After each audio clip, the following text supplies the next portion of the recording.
Greetings, toy heads, and welcome to another episode of Go Figure with me, your host, Eli Williams, the action figure show about news, reviews, collecting, tips, customizations, kit bashing, everything that goes into this fun, nerdy hobby that you and I both love. And in this special episode, we're going to be doing an unboxing and review of the Hasbro Star Wars The Black Series Walmart exclusive Qui-Gon Jinn Force Spirit. Just picked this up from Walmart. I had it on pre-order and it rolled in the other day, and so let's take a look. As you can see, we've got the windowed packaging again, still back. Star Wars Black Series. There you can see Qui-Gon Jinn and all his Qui-Gon Jinniness. Down at the bottom, Star Wars Obi-Wan Kenobi, because that's obviously what this is from. Qui-Gon Jinn Force Spirit 4+ Hasbro. On the side here, we've got a picture of the artwork for the collage, and there you can see Qui-Gon Jinn right there, and his name at the bottom. And on this side, just another Star Wars Black Series, the side of the box. And on this side here, or on the back rather, we've got Star Wars Black Series, a little blurb about Qui-Gon Jinn and the Force Spirit, the little scene from Obi-Wan. 16 in this wave. Jibbery jabbery legal jargon across the board, ages 0 to 3, you know what that means. If your child is not born yet, they shouldn't play with these toys. That's right, you're welcome. Disney, Hasbro. On the bottom here, more jibbery jabbery legal jargon, Houses of Klingon, and barcode. And we're gonna pop this open. Actually, you know what? Let's just go ahead and open it. I've been kind of foregoing the whole unboxing thing, but trusty pew. But this guy, all it is just him. There are no accessories. So we can just pop this open and get him out right quick and be done with that. So there he is. Oh, it's going to be contrary. Okay. There we go. All right. Put this back into place. Drop that in there. Move this stuff. And he is ready for the pedestal. And here we go. We've got him on the pedestal. Let's have a look. Basically, we don't have any accessories to go over because he comes with none.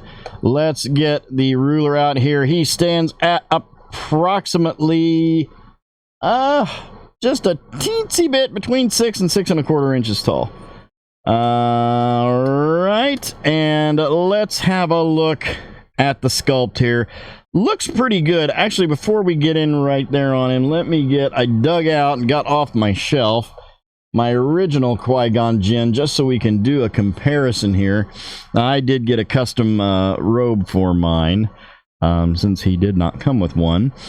But looks to me like, I think it's the same sculpt. I don't know if they've used... I think it's the same... I think it's the same sculpt. The hair looks the same.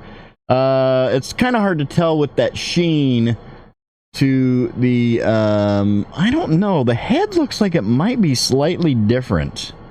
They may have done a new face, but the hair and everything looks the same. The sculpt, the little swooshes in the hair look relatively the same. The face might be newer. I don't know if they maybe gave him a new face because, you know, Liam Neeson has aged considerably since Phantom Menace was out. But it still looks pretty good. We've got that whole sort of realistic into translucent thing going on. Let's pull the robe. This one actually does come with a robe. I think it's relatively the same. I think it's pretty much the same. It's just a reuse of the original, just in different plastic. We've got sort of from the waist and the mid-arms down going into translucence, and all the way down to the feet. The robe is that clear mesh purplish robe that we've seen with the Anakin and Obi-Wan and Yoda. Well, actually, Yoda doesn't have this type of robe. But, yeah, it's Force Spirit.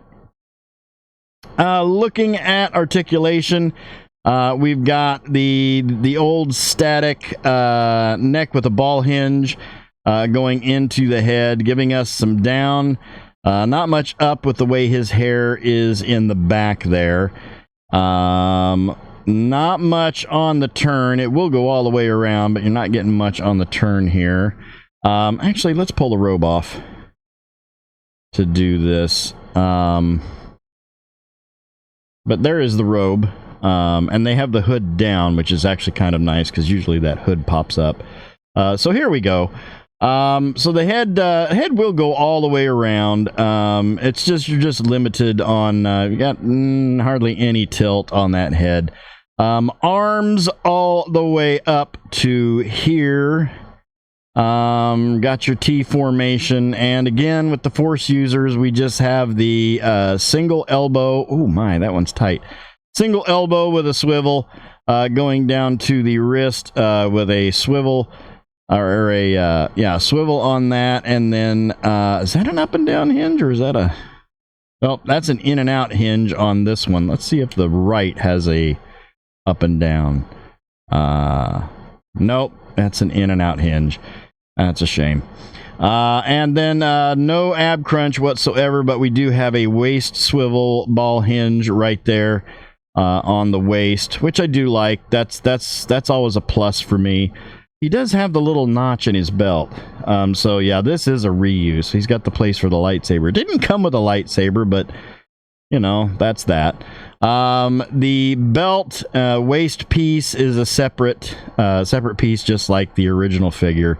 It just goes down into that translucence. Legs out to there. We do have a double knee going back all the way to there with a thigh swivel underneath that bottom of that Jedi sash, or a robe, or however you want to look at it. And then we have detents on the feet and a forward rocker. It does... I will say this, the hinges are smooth on it. The joints are smooth on it. Let's get his robe back on here. God, it's hard to tell where everything is on this because it's so transparent, and it kind of sticks together, as some of you may know how these robes are.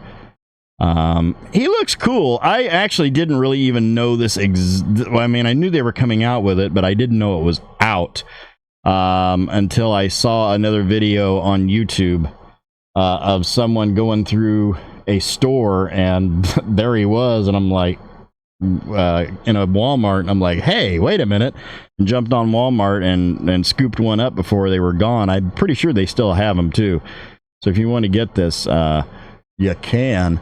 All right, so let's pop him off the pedestal. We'll line him up with some other characters, and we'll see how he scales up. And here we have him with the Hasbro G.I. Joe Classified Series retro carded Storm Shadow, the Hasbro Marvel Legends Series Knights Blade, the Mezco 1/12 Collective John Constantine, and the Mattel DC Universe Classics Martian Manhunter.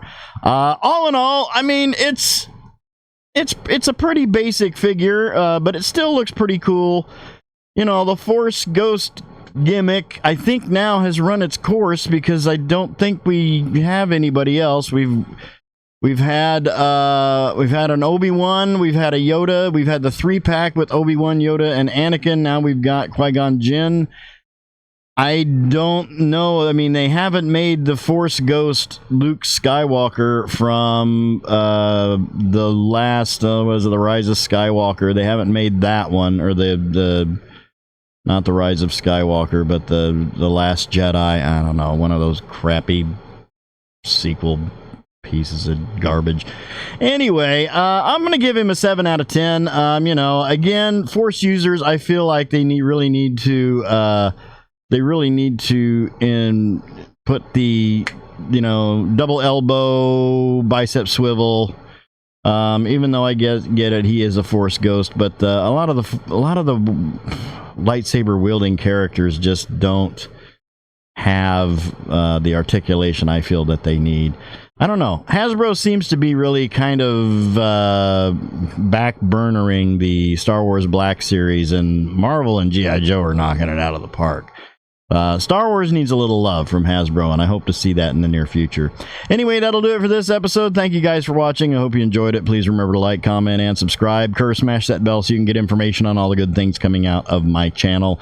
You all have a great week and a great day. I'll see you next time, and until then, don't forget to get your figure on. Take care.